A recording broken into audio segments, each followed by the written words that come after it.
But now here's our review, our very early review of In the Heart of the Sea. Ryan.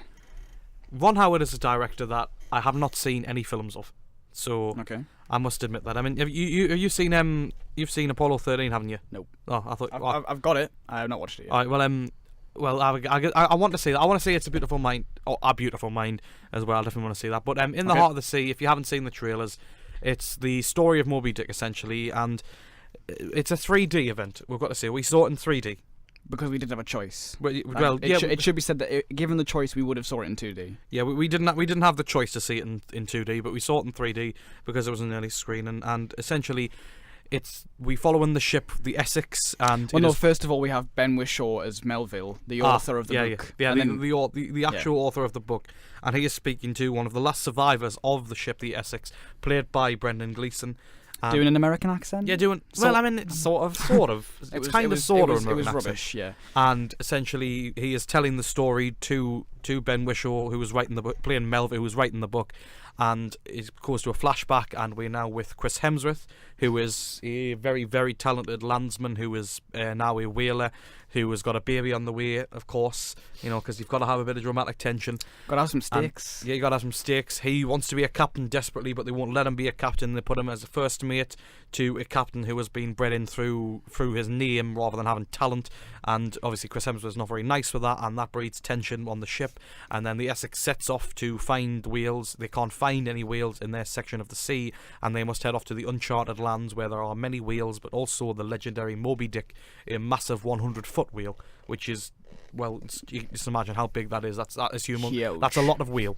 So, In the Heart of the Sea, it lacks anything really of substance other than maybe visuals, I would feel, because it does rely on the tropes that you'd imagine. It's like, Chris Hemsworth's got a wife and a baby at home. Look, these crew members are young and that they're inexperienced. They've got things to fight for. Promise me you'll come back. This captain's too much of a coward, but look, they're brave and the dramatic music's swelling, and we've got to believe in them.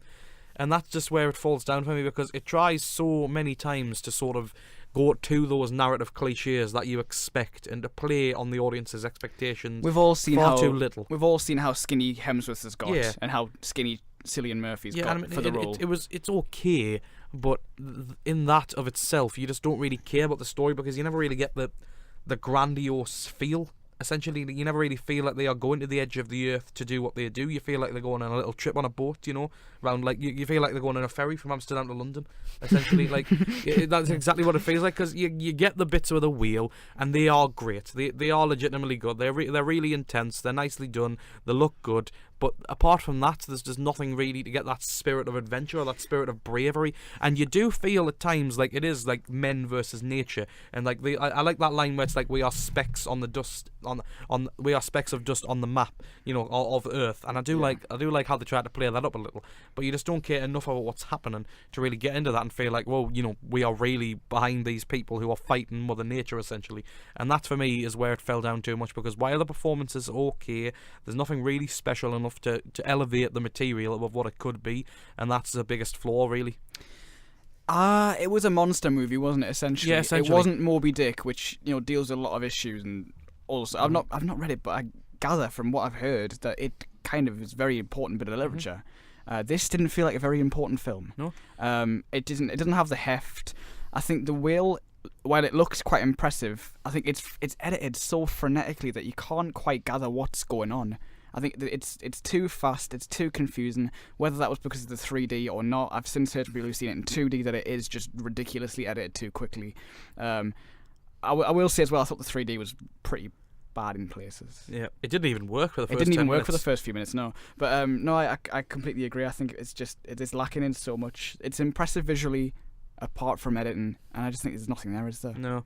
I mean, it just relies on cliches far too much. We did get a little look at Spider-Man though, Tom Holland. No, yeah, he's young. And I did kind of like Cillian Murphy, and Chris Hemsworth wasn't bad. It was okay, but it's just okay. It's just okay. There's nothing incredible there. It's just it exists. Like I said when it came out, it's not bad. It's not great. It just happened. It just happened. Yeah. It literally just happened. You don't get the feel that it's going for, and you don't get the feeling of like the whales are wondrous. Like they're trying to go for like respect nature. You just don't get that, and that's why it falls down completely. Not a recommend. Not a recommend. No, not recommend. Joe, you didn't get a chance to see it. Literally no interest. No interest in seeing it.